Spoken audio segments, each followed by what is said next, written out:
With the government granting a 4-year moratorium on regulatory dues, Vodafone Idea Limited will now have to focus on repaying banks and seeking funding for 5G spectrum purchases.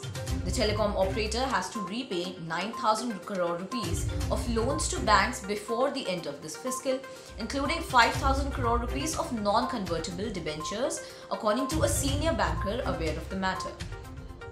Lenders expect the company to raise 15 to 20,000 crore rupees from investors this year, the banker said, on condition of anonymity. Vodafone Idea's gross liabilities, including regulatory dues, stood at around $1.9 trillion as of 31st March. The company owes a total of 48,000 crores to 8 banks led by State Bank of India. Of this, borrowings amount to 23,000 crore rupees, and the rest is in the form of bank guarantees.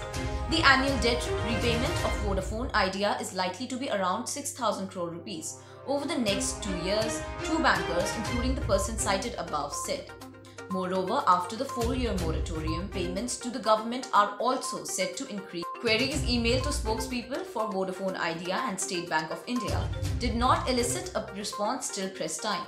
According to Nomura, Vodafone India's annual dues payment post, the 4-year holiday will increase from 24,800 crore rupees currently to 43,000 crore rupees, while dues to government will likely grow from 1.6 trillion as of FY21 to 2.2 trillion after the moratorium ends. The government has done away with requirements for multiple bank guarantees, and telecom companies can have a single bank guarantee for different licensed services areas.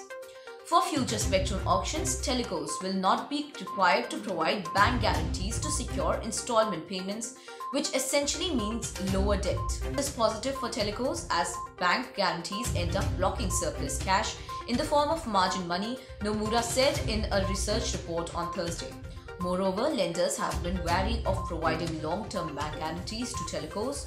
On a ballpark basis, this will lead to 80,000 crore rupees lower bank guarantee requirements for the three will continue to be a weak player till it overcomes structural deficiencies such as converting 2G into 4G subscribers. This package will help them get foreign capital, the second banker said.